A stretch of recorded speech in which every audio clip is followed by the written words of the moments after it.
morning to you all. I wish you and your family a very happy new year. In next about 15 minutes हम NCC की गतिविधियों के बारे में, NCC का जो आरटीसी कैंप चल रहा है उसके बारे में, और जो हमारी इस साल की मेजर ट्रेनिंग एक्टिविटीज और अचीवमेंट है उसके बारे में मैं आपको ब्रीफ करूँगा, और अंत में आपके जो भी सवाल होंगे एनसीसी की स्थापना 1948 में एनसीसी एक्ट के दौरान हुई थी।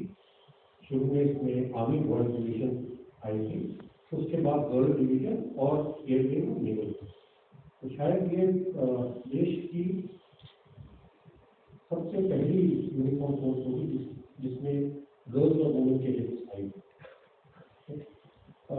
एनसीसी का जो हमारे पहुंच है वो सब स्टेट्स और यूनियन टेरिटरीज में है। हमारे तकरीबन 825 यूनिट्स हैं हर जगह इंस्टीट्यूशन से वो कवर करते हैं। नजर आता हूँ टीवी आपका ही टीवी को पीछे हो जाओ आप। इसके सिवा हमारे पास में 2 ट्रेनिंग यूनिट्स भी हैं, एस्टैब्लिशमेंट्स हैं, जो ग्वालियर में और काउंटी में, जो हमारे एनसीसी के जो ऑफिसर्स हैं, एनसीसी की जो गर्ल्स एयरफोर्स वगैरह हैं, जीसीआई हैं, उनको ट्रेनिंग देती है। हमारा जो मुख्य मकसद है यूथ को एक रिस्पॉन्सिबल जिम्मेदार नागरिक देश का, ये एनसीसी का मेन मकसद है। हमारी सारी कार्रवाई, हमारी सारी ट्रेनिंग इसी मकसद को ध्यान में रखते हुए। हमारा मोटो है यूनिटी एंड डिसिप्लिन। हम जो फॉर्मेशन साइन पहनते हैं यही पहनते हैं, और आप देखेंगे विभिन्न प्रकार से विभिन्न प्रांतों से लोग यहाँ आते हैं, यूनिफॉर्म डाल के एक्टिविटीज करके एक दूसरे के बारे में जानकारी देते हैं, और अगर यूनिफॉर्म फोर्स है तो डिसिप्लिन फोर्स तो होगी। जब इसकी स्थापना हुई थी 1948 में, उस समय इसकी जो स्ट्रेंथ थी सिर्फ 2000 थी। अब जाकर के ये 17 लाख इसकी स्ट्रेंथ है। 34% इसमें गर्ल्स वुमेन्स कैडेट्स हैं। तकरीबन 18,000 इंस्टीट्यूशन स्कूल को हम कवर कर रहे हैं, और कुछ स्कूल्स और इंस्टीट्यूशन वेटिंग में भी है एनसीसी ज्वाइन करने के लिए। जैसे जैसे या जब भी विस्तार होगा, जब हमें क्षमता होगी, हम इंस्टीट्यूशन को और एनसीसी एक्टिविटी के लिए सपोर्ट करें। अब मैं आता हूँ रिपब्लिक डे कैंप जो है इधर, इसके बारे में थोड़ा आपको बताऊंगा। ये कैंप 4 जनवरी को शुरू हुआ है, और तकरीबन 1 महीने का ये कैंप है। इस कैंप में 2200 कैडेट्स देश के हर प्रांत, हर यूनियन टेरिटरी से आते हैं। इनका 4 से 5 स्क्रीनिंग सिलेक्शन प्रोसेस होता है, जिसके बाद 15 लाख में से छट करके तकरीबन यहाँ 2000 के आसपास लोग आते हैं। तो आप, और ये कैंप जो है हमारी साल का पूरा ट्रेनिंग एक्टिविटीज का एक जोड़ है। आप ये कैंप की लोकेशन है, आप ये इस पर देखेंगे, ये इनकी लिविंग एरिया है। हर स्टेट को एक बैरक दी जाती है जहाँ हम लोग रहते हैं, उसको डेकोरेट करते हैं। फिर ये आपका ट्रेनिंग एरिया है। कोविड प्रोटोकॉल के कारण आप सिर्फ दूर से इसको देख पाएंगे। हम क्योंकि ये लोग अभी बायो बॉर्डर में है, दूर से जब आप लोग चाय के लिए हरकत करेंगे तब जाएंगे, और फिर इनको आप देख पाएंगे। एनसीसी कैंप, आरटीसी कैंप में इम्पोर्टेंट नेताज, इम्पोर्टेंट ऑफिस पर्सनैलिटीज आकर के, सर्विस चीफ आकर के कैडेट्स इनको गार्ड ऑफ ऑनर देते हैं। उसके बाद कैडेट्स इनसे इंटरैक्ट करते हैं, और इनसे एट होम भी होता है जब घर के अंदर कैडेट्स इनसे मिलने के लिए जाते हैं। तो ये आप देखा जाए तो बहुत अच्छी अपॉर्चुनिटी है कैडेट्स की। ट्रेनिंग एक्टिविटी होती है, कॉम्पिटिशन होता है, कल्चरल प्रोग्राम होता है। ये पूरी कार्रवाई आगे जो 1 महीने का यह तकरीबन कैंप चलता है, उस दौरान ये सारी कार्रवाई की जाती है। इसके बाद में 26 जनवरी की जो परेड होती है, 2 कंटीजेंट राजपथ के अंदर एनसीसी के कंटीजेंट मिक्स कंटीजेंट है, जो सारे डायरेक्टरेट्स के स्टेट्स के कंटीजेंट आते हैं उनमें से सेलेक्ट करके हम कॉमन कंटीजेंट को बना के इधर भेजते हैं। और 28 जनवरी को पीएम रैली होती है। पीएम रैली के अंदर परेड होती है, गार्ड ऑफ ऑनर होता है, कल्चरल इवेंट होता है, ट्रेनिंग एक्टिविटी दिखाई जाती है और जो पूरे साल की एक्टिविटीज के अंदर जो डायरेक्टरेट फर्स्ट आता है उसको पीएम बैनर दिया जाता है, बेस्ट कैडेट्स का पुरस्कार भी दिया जाता है। ये सिलेक्शन जो डायरेक्टरेट सिलेक्शन होता है पूरे साल की गतिविधियों का और कैंप के अंदर कॉम्पिटिशन करने के लिए है उसका ये थोड़ा आप लोगों को एनसीसी ट्रेनिंग के बारे में ज्ञान देता हूँ और विस्तार से। नेक्स्ट 2 प्रकार की ट्रेनिंग होती है एनसीसी में मेन। एक होती है इंस्टीट्यूशनल ट्रेनिंग जो कि स्कूल और कॉलेजेस के अंदर ट्रेनरों और हमारा स्टाफ जा करके देता है, और दूसरा होता है कैंप ट्रेनिंग जिसको कहते हैं प्रैक्टिकल ट्रेनिंग। आप किसी भी एनसीसी कैडेट से पूर्व एनसीसी कैडेट से बात करोगे तो ये जो प्रैक्टिकल ट्रेनिंग और जो कैंप ट्रेनिंग है ये बहुत अहम जिम्मेवारी या हिस्सा निभाती है उसको ट्रेनिंग अच्छी क्वालिटी देने के लिए। हर कैडेट अपने सर्टिफिकेट के लिए कम से कम 1 या 2 कैंप करता है। ए सर्टिफिकेट के लिए 1 कैंप, सी सर्टिफिकेट के लिए मिनिमम 2 कैंप करते हैं। आप देखो हम किस स्केल में ये कैंप होते हैं, तकरीबन 5 से 6 लाख कैडेट्स हर साल कैंप अटेंड करते हैं और ये हर साल की कार्रवाई है। नेक्स्ट ये एक आपको तस्वीर दिखा रहा हूँ जो उड़ी के अंदर इस साल जो हमने कैंप किया है उसकी एक तस्वीर है। तो देश के हर राज्य में, हर कोने में, हर ब्रांच के अंदर एनसीसी कैंप आयोजित किया जाता है। इसके बाद में जो सर्विस स्पेसिफिक ट्रेनिंग है, सर्विस स्पेसिफिक अटैचमेंट है, उसके लिए कैडेट्स जाते हैं। जैसे जो आर्मी विंग की कैडेट्स हैं वो आर्मी विंग के साथ जाके कुछ समय व्यतीत करते हैं, उसके बाद उनको आर्मी स्पेसिफिक ट्रेनिंग उधर दी जाती है, वेपन ट्रेनिंग, फायरिंग, अलग अलग प्रकार की ट्रेनिंग वो दी जाती है। इसी प्रकार के जो नेवल विंग के कैडेट्स हैं वो नेवी के साथ अटैचमेंट में जाते हैं, शिप्स को विजिट करते हैं, यहाँ तक कि कभी भी शिप्स बाहर फॉरेन कंट्रीज के अंदर डिप्लॉय होती हैं उनके अंदर भी ये शिप्स का हिस्सा बनके साथ में जाते हैं। ऐसे एयर विंग के कैडेट्स एयर स्टेशन को विजिट करते हैं, जहाज के बारे में जानकारी देते हैं। तो जो सर्विस स्पेसिफिक ट्रेनिंग है वो उसके लिए ये लोग रिस्पेक्टिव सर्विसेज के पास जाकर के ट्रेनिंग देते हैं। इस कैंप के बारे में थोड़ा आपको बताता हूँ, जो है एक भारत श्रेष्ठ भारत है। ये कैंप हर साल एनसीसी करती है। इसका मेन मकसद है कि आप एक दूसरे स्टेट के बारे में, एक दूसरे के कल्चर के बारे में जाने समझें। तो 2 स्टेट्स को जोड़ करके 2 स्टेट्स का ग्रुप बनाया जाता है और एक स्टेट पोस्ट होता है, दूसरा गेस्ट होता है और अगली बार पोस्ट गेस्ट बदली होता है और ये कैंप पूरे साल चलते हैं। ये एक दूसरे के बारे में जानकारी समझने के लिए, जानकारी देने के लिए एक अच्छा हमने ये कदम सीखा। पहले जनरली क्या होता था, हमारा पूरा नेशनल इंटीग्रेशन कैंप होता था जहाँ सब प्रांत के लोग आकर के इकट्ठे रहते थे, और अभी वो भी होते हैं लेकिन वो कम हो गए और एक भारत श्रेष्ठ भारत जो कैंप है इसके ऊपर हमारा जोर जाता है। एडवेंचर ट्रेनिंग एनसीसी का एक बहुत मुख्य पहलू है। जैसे आपको पता होगा एनसीसी के कैडेट्स बॉयज एंड गर्ल्स ने माउंट एवरेस्ट के ऊपर भी एक्सपीडिशन किया है और उसके ऊपर भी रिकॉर्ड कायम किया है, मैक्सिमम नंबर ऑफ सबमिटर्स एक एक्सपीडिशन में। और हर प्रकार का एडवेंचर ट्रेनिंग जो है वो एनसीसी में होता है। Parasailing, parachuting, scuba diving. हमारा प्लान था इस साल भी कहीं माउंटेन एक्सपीडिशन करने का, बट महामारी के कारण नहीं कर पाए, कोविड के कारण नहीं कर पाए।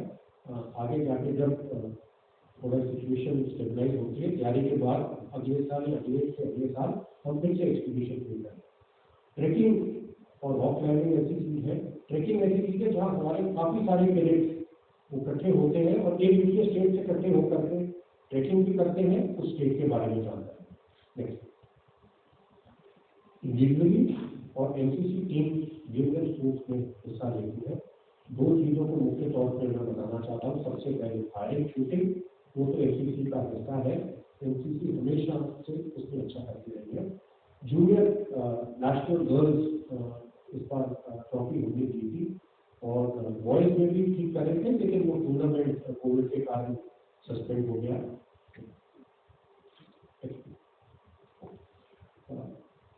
कम्युनिटी डेवलपमेंट, सोशल डेवलपमेंट, ये एनसीसी का ट्रेनिंग का दूसरा पहलू है। इस पहलू के अंदर समाज के लिए और कम्युनिटी के लिए एनसीसी शुरू से अब बढ़कर काम कर रही है। कोविड के दौरान एक्सरसाइज योगदान में तकरीबन 1.5 लाख कैडेट्स ने हिस्सा लिया, सारे वॉलंटियर और इन्होंने वैक्सीन सेंटर चलाना, मास डिस्ट्रीब्यूशन करना, हेल्पलाइन ऑर्डर करना, इस सब के अंदर बढ़ चढ़ के हिस्सा लिया।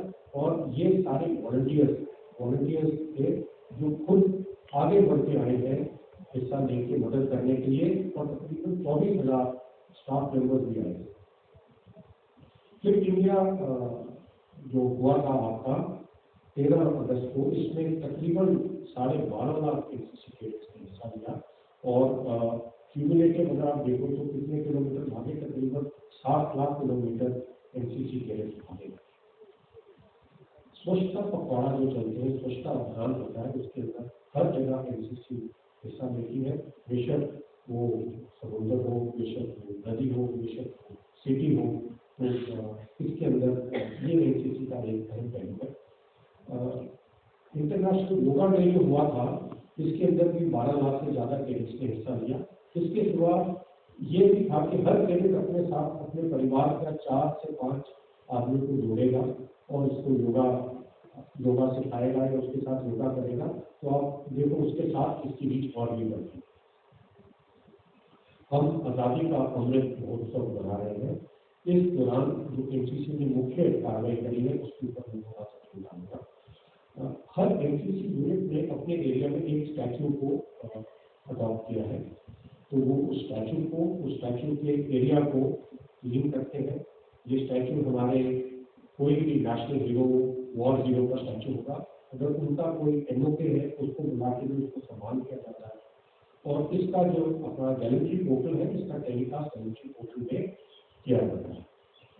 जो नदी उत्सव हुई थी नवंबर के महीने में, जम्मू कश्मीर से लेकर के उत्तराखंड से लेकर के यूपी, गुजरात, जहाँ जहाँ नदियाँ थी उसमें एनसीसी कैडेट्स ने हिस्सा लिया। नदी के अंदर प्रदूषण है, उसके लिए सोशल अवेयरनेस जुटाने के लिए, प्रदूषण को कम करने के लिए तकरीबन 40,000 कैडेट्स ने इसके अंदर हिस्सा लिया। पूरी सागर अभियान दिसंबर के महीने में चला था। पूरी सागर अभियान में हमारे ऑनरेबल पीएम ने हाल ही में जो मन की बात हुई है उसमें भी इसका जिक्र किया। तकरीबन 3.5 लाख कैडेट्स ने तकिया इलाके में, जो भी एनसीसी की यूनिट के तकिया इलाके में एक महीने में इन्होंने इधर कार्रवाई करी है। बीच क्लीनिंग से लेकर के, सोशल अवेयरनेस से लेकर के, नुक्कड़ नाटक लेकर के वेरियस कार्रवाई। इसके सिवाय नेशनल हाईवे अथॉरिटी के साथ में, ट्रेनिंग इंस्टीट्यूशन आईआईटी के साथ में और कुछ एनजीओ के साथ के अंदर एनसीसी ने एमओयू किया है कि कैसे जो यहाँ से प्लास्टिक आता है उस प्लास्टिक को रीयूज करें, जैसे सड़क बनाने के लिए या किसी और एक्टिविटीज के अंदर उसको कैसे इस्तेमाल कर सकते हैं, उसके लिए एमओयू किया है। इस अभियान को हम आगे चल के अगले साल आगे और बढ़ाएं। विजय श्रृंखला में 75 लोकेशन के अंदर हमारे जो 1971 के वॉर हीरोज हैं, 28 नवंबर से 10 दिसंबर के बीच में हमने उनको सम्मान दिया पूरे देश के विभिन्न जगह में। और एक और कार्रवाई हुई थी, एक और कल्चरल इवेंट हुआ था, संस्कृतियों का महोत्सव। तो 7 बॉर्डर कोस्टल एरिया से जो हमारे एनसीसी के कैडेट्स ने उधर का कल्चरल डांस किया, फ्यूजन डांस किया। ये 21 से 17 दिसंबर तक चला था। ऑनरेबल आरएफ इसके चीफ गेस्ट थे और बाद में एक राष्ट्रीय एकता गीत भी लॉन्च हुआ जिसके बोल थे हम एक हम श्रेष्ठ हैं, जो कि 22 लैंग्वेज के अंदर आएगा। कुछ और इनिशिएटिव इस साल के नेशनल सिमुलेटर प्रोग्राम ऑनरेबल प्रधानमंत्री द्वारा झांसी में लॉन्च किया गया। जिसमें फायर सिमुलेटर, फ्लाइंग सिमुलेटर और बोर्डिंग सिमुलेटर एनसीसी के अंदर इंडक्ट हुए हैं। इससे एनसीसी ट्रेनिंग को और भी लाभ हो। इस महामारी के दौरान हमने देखा कि फिजिकल ट्रेनिंग हम कॉन्टैक्ट ट्रेनिंग हम नहीं कर पाए थे, तो ट्रेनिंग ऐप में जितना भी एनसीसी का सिलेबस था, जितना भी एनसीसी को पढ़ाने वाला के रिलेटेड जो भी चीज थी वो ट्रेनिंग ऐप में अवेलेबल था। तो कैडेट्स इस ट्रेनिंग ऐप से अपना ट्रेनिंग कर सकते थे, अपनी जानकारी ले सकते थे। और बाद में जैसे जैसे चल के रिस्ट्रिक्शन ईज हुई, हमने फिजिकल ट्रेनिंग भी इनिशिएट स्टार्ट किया। एल्यूमिनाई एसोसिएशन लॉन्च हुई है 19 नवंबर को आदरणीय प्रधानमंत्री द्वारा, और इसमें हमारे को अच्छा रिस्पॉन्स मिला है। तकरीबन 1 लाख से ज़्यादा एप्लीकेशन ऑलरेडी इसमें आ चुकी है। वन से पहले ऑल वेदर के लिए इस चीज़ को मद्देनजर देखते हुए ये एल्यूमिनाई एसोसिएशन लॉन्च हुई है, ताकि जो कैडेट्स एनसीसी से पास आउट हो गए हैं वो देश निर्माण में और देश की कार्रवाई में कैसे जुड़ सके, ये उनको एक अच्छा प्लेटफॉर्म है। नेक्स्ट, बॉर्डर एरिया विस्तार में तकरीबन 1 लाख वैकेंसी इस साल हमको मिली थी। इससे बॉर्डर तहसील 172 और 92 पोस्टल ताल्लुक के अंदर एनसीसी कैडेट्स को एनरोल किया गया है, और कुछ एनसीसी यूनिट्स के अंदर भी विस्तार किया गया। एक और स्कीम लॉन्च करी थी फुली सेल्फ फाइनेंस स्कीम। इसमें पिछले साल 1 लाख और इस साल 1 लाख 2 लाख कैडेट्स की वैकेंसीज की बढ़ोतरी। एनसीसी को इलेक्टिव सब्जेक्ट मान लिया गया है। बहुत सी यूनिवर्सिटीज ने इसको इलेक्टिव सब्जेक्ट के लिए और बहुत से कॉलेजेस ने इलेक्टिव सब्जेक्ट के लिए इसको इंट्रोड्यूस कर दिया है। यूजीसी ने गाइडलाइन इशू किया है कि क्योंकि आप देखते हैं कि एनसीसी एक्टिविटीज करते हुए, कैंप करते हुए कभी कभी कैडेट्स अपना एग्जाम नहीं दे पाते, मिस कर देते हैं, तो उनको सप्लीमेंट्री एग्जाम में ना बिठाया जाके स्पेशल चांस दी जाए, ये यूजीसी ने उनकी गाइडलाइन दी है। और बहुत सी प्राइवेट एजेंसीज ने, प्राइवेट कंपनीज ने भी एनसीसी सी सर्टिफिकेट को मायना देना शुरू कर दिया है। उससे उनको रोजगार मिलने में सहायता मिलेगी। यूथ एक्सचेंज प्रोग्राम में हमने इस साल थोड़ा विस्तार किया है। हमने कंट्री 10 से बढ़ाकर 16 करी थी और इसको एस्पिरेशन बेस्ड किया है। जैसे कि आप देखेंगे फोटो के अंदर हर जगह एक क्विज हुआ, जहां हजारों की संख्या में उधर के कैडेट्स ने भाग लिया, उनका सिलेक्शन हुआ और उस सिलेक्शन के हिसाब से वो अभी इधर आने के लिए क्वालिफाई।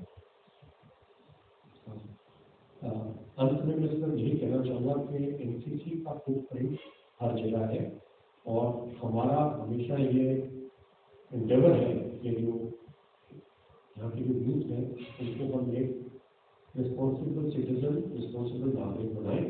और हमारी ये हमेशा तमन्ना रहेगी कि एनसीसी की कैडेट्स एनसीसी का और देश का नाम हमेशा उज्जवल करते हैं। आप लोगों का कोई सवाल है?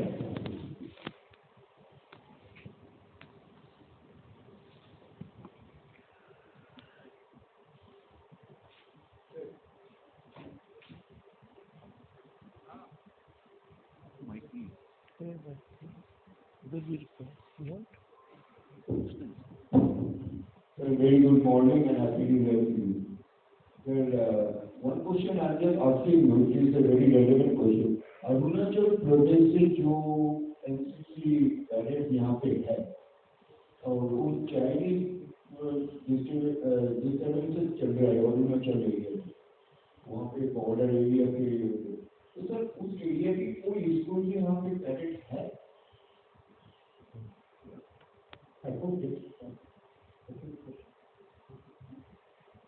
अरुणाचल प्रदेश, अरुणाचल स्टेट से कोई स्टूडेंट, कोई एनसीसी कैडेट है यहाँ पे? क्योंकि अरुणाचल अरुणाचल प्रदेश हमारा जो हर डायरेक्टरेट से जहाँ आए हैं लोग सेलेक्ट होते हैं, तो अरुणाचल के कितने कैडेट्स हैं आपको बताता हूँ। आप उनसे मिलना चाहते हैं तो मैं मिलवा दूँ। इसलिए मैं पूछ रहा हूँ कि जो चाइनीज बॉर्डर एरिया की चाइनीज एक्टिविटी बहुत जबरदस्त चल रहा है। तो वो जो एक मतलब चाइनीज एक्टिविटी जो चल रहा है और अरुणाचल प्रदेश की बॉर्डर की साइड है, उस एरिया पे कोई स्कूल का कोई गाइडेंस ऐसा नहीं है। हमारा जो फुटप्रिंट है उसका तरीकों हर डिस्ट्रिक्ट के अंदर है। IIT तो जो हर डिस्ट्रिक्ट के अंदर है वो डिस्ट्रिक्ट की गवर्नमेंट है। जो बॉर्डर एरिया एक्सपेंशन हुई थी, जो 1 लाख वैकेंसी आई है, वो एक्सपेंशन करनाली बॉर्डर एरिया में हुआ सबसे। और हमने जो एक्सपेंशन किया था उसकी वैकेंसी, तो हमने वैकेंसी उस हिसाब से देखी थी कि वो स्कूल जो बॉर्डर से कितने किलोमीटर दूर है उनको प्रायोरिटी दी गई। जम्मू एंड कश्मीर, बिल्कुल जम्मू कश्मीर में कश्मीर के अंदर आज भी इंस्टीट्यूशन वेटिंग लिस्ट में है एनसीसी ज्वाइन करने का। जो मैंने आपको जो कैंप दिखाया था ये उड़ी में हुआ है, फोटो दिखाई थी उड़ी में हुआ है। अभी भी कश्मीर के अंदर इंस्टीट्यूशन है जो विलिंग है एनसीसी को ज्वाइन करने के लिए। एनसीसी कैंप बच्चन में, कुपवाड़ा में, उड़ी में, बारामूला में सब जगह पर। जो यहाँ का एनसीसी का ऑप्शन आया है एनसीसी कंटीजेंट के, वो बारामूला गवर्नमेंट कॉलेज में। तो आप इसके बाद में जानने का कोई बात करना चाहते हैं?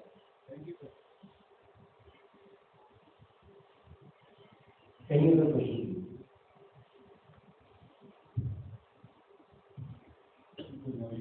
My question is, जो 1 लाख का रिक्रूटमेंट होनी थी वो पूरी एब्जॉर्ब हो गई है, 1 लाख हो चुकी है। जब हमारी वैकेंसी 1 लाख की होती है तो एनसीसी ट्रेनिंग होती है 2 साल की और 3 साल की। तो आप पूरी वैकेंसी जो होती है 1 साल में ले सकते हैं। आप 30% करते हो, 30% करते हो, 40% करते हो। क्योंकि अगर आपने पूरी वैकेंसी 1 लाख की, जैसे A सर्टिफिकेट है तो 2 साल की चाहिए, C सर्टिफिकेट है तो 3 साल की चाहिए। तो जो सीनियर डिवीजन की जो वैकेंसी होती है वो 3 हिस्सों में बचती है और जो जूनियर डिवीजन की वैकेंसी होती है वो 2 साल में बचती है। लेकिन जो आपकी उस साल की वैकेंसी थी 30%, 60% हो गई है। बाकी हम विश्वास करेंगे पूरी 1 लाख।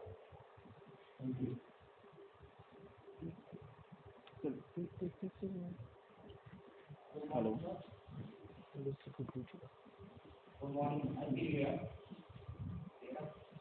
सवाल है, how the COVID affected the activity during these 2 years? During last 2 years. Covid ने हमारी एक्टिविटीज के ऊपर, फिजिकल एक्टिविटीज के ऊपर असर डाला है। जैसे कि अगर देखा जाए तो हमको ऑनलाइन ट्रेनिंग करनी पड़ी। हमने पहले जैसे डे नाइट कैंप थे, हमने चेंज करके सिर्फ डे कैंप किए हैं।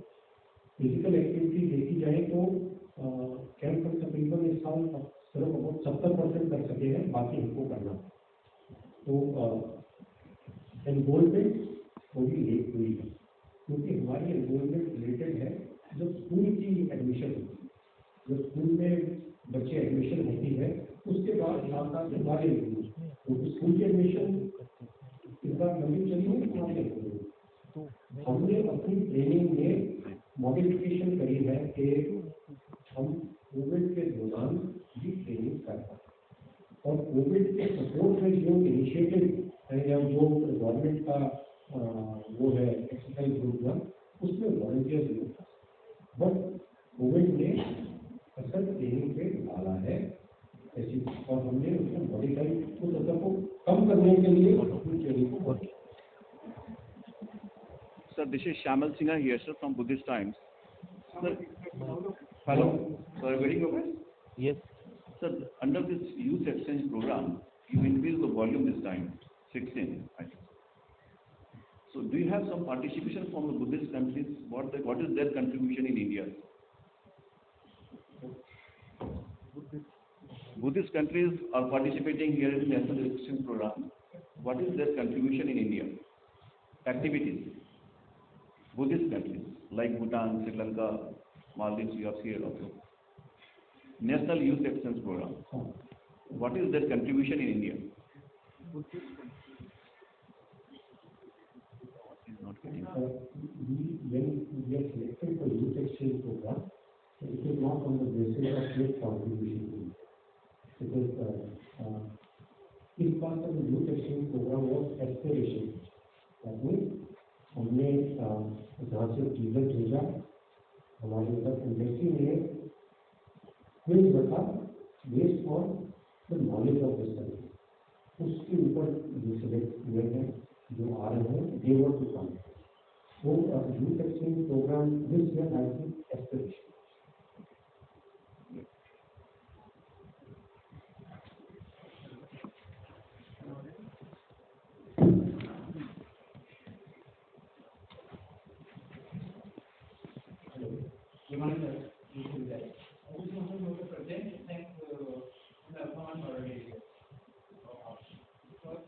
Louder, please. Someone is saying, sorry, the president is saying that common border area. So it's state of border area. जो यहाँ पे बच्चे आए उनकी पूछ रहे हैं all over.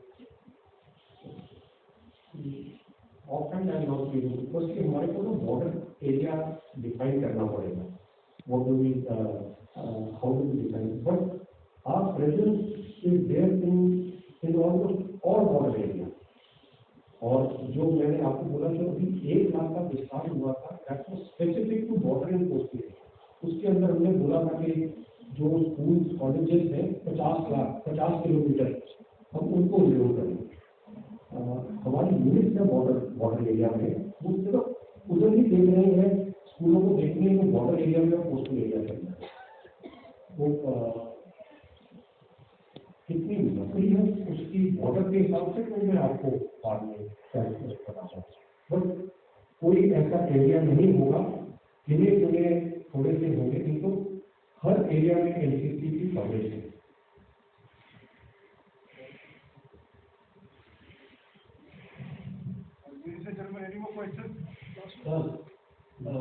इस साल तक नौसैनिक थल सैनिक और वायु सैनिक कैंप आयोजित नहीं किए गए. क्या इस बार तो संभावना है वो आयोजित किए जाएंगे? एक मेरा सवाल ये है. इसके अलावा सर देश भर में इस समय कितनी GCI हैं जो नियुक्त हैं और भविष्य की क्या संभावनाएं हैं, कितनी और नई नियुक्त की जाएगी GCI? आपका सवाल था एक एनसीसी यूनिट में अगर बढ़ोतरी होगी. नहीं मेरा सवाल है सर एक तो थल सैनिक नौसैनिक और वायु सैनिक कैंप पिछले साल से 2 साल से आयोजित नहीं किए गए. क्या इस बार वो आयोजित किए जाएंगे? और दूसरा सवाल एनसीसी की कुल कितनी GCI हैं देश भर में और क्या नई भर्तियां होंगी?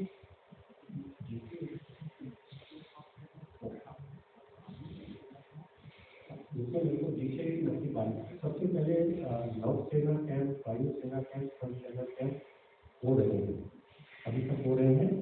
और हाल ही में तकरीबन 2 या 3 दिन पहले हमारा IMA में एक कैंप तो ये कैंप हो रहे हैं. आगे चल के किस हिसाब से होंगे हमको कोविड प्रिकॉशन देखते हुए सिचुएशन देखते कैंप जैसे हमारी कोविड की प्रिकॉशन ईज हुए थे हमने फिजिकल ट्रेनिंग स्टार्ट कर दी. सारे कैंप की स्टार्ट करें. As far as GCI is concern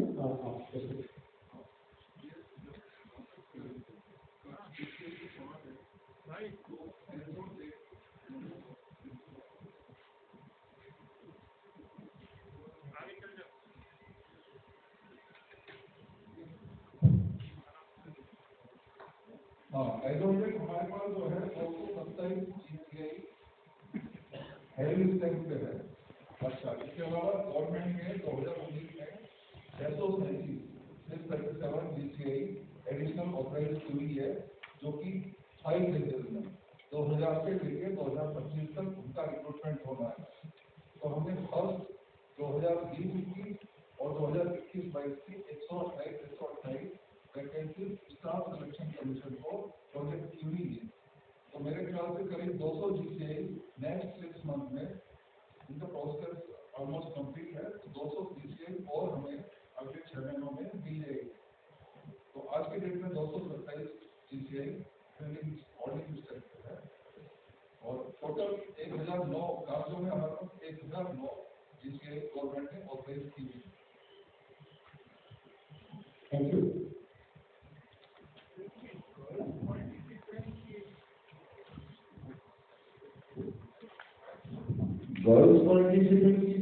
आपने जो प्रेजेंट की जो बताया कि 32-34 is the same percentage this year also.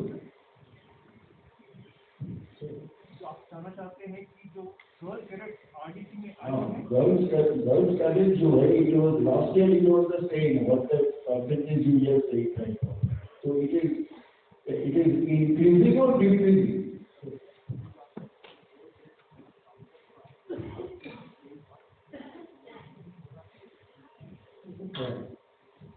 Girls are 35-34%. So the percentage is 34. So the participation is almost roughly the same percentage-wise. So last year our contingent because of COVID precaution was smaller. This year it is slightly bigger. So the number of girl cases are also more. it is up. Of course, from last year it is up. So the contingent itself is larger. Hello sir, मेरा नाम विशाल कुमार है। तो जो हमारे NCC cadet जिनको area certificate प्राप्त होता है उनको हम तीनों सभाओं में क्या भूमिका दी जाती है, अगर दी जाती है तो उसका प्रतिशत क्या है? और benefits of B certificate ANC ANC के परसेंटेज जाना चाहते हैं आप कि present in the recruitment of सबसे ज्यादा जो है प्रेफरेंस होता है सी सर्टिफिकेट। तो सी सर्टिफिकेट में आप 3 साल की ट्रेनिंग करते हो और साथ के अंदर आप देखें तो जितने सी सर्टिफिकेट क्या होता है सभी लोग ग्रेजुएट होते उससे कम वेटेज होती है बी की और ए की तो एक्चुअली क्योंकि स्कूल के अंदर है तो परसेंटेज वाइज हर जगह हर सर्टिफिकेट की लेट डाउन मार्क्स है। तो सेंट्रल जॉब के लिए कुछ स्टेट जॉब के लिए तो उसका बिल्कुल एक लेट डाउन है। अगर आपने सी सर्टिफिकेट होल्डर है उसमें इतने आपके मार्क्स है उसमें है जैसे for example C certificate holder को जब वो इसके लिए जाते हैं आईएमए की एंट्रेंस के लिए उसको रिटन टेस्ट नहीं देना। अगर वो भर्ती के लिए जाते हैं तो जो आपके सर्टिफिकेट होल्डर है उनको मार्क्स मिलते हैं। तो हर एक लिए आपको परसेंटेज और उसको आपको क्या वेटेज है वो लेगा। जैसे बहुत सी प्राइवेट इंडस्ट्रीज है जहाँ पे उनकी सिक्योरिटी जॉब्स है, एडिशनल जॉब है, वो सी सर्टिफिकेट होल्डर्स को प्रेफरेंस है।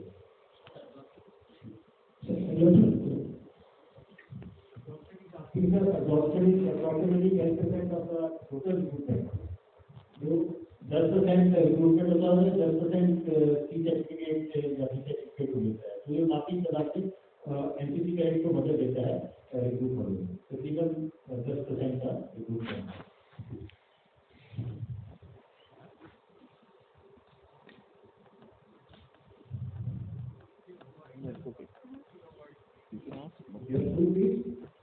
Thank you once again. धन्यवाद। Ladies and gentlemen of the media, DG will now proceed to the flag side.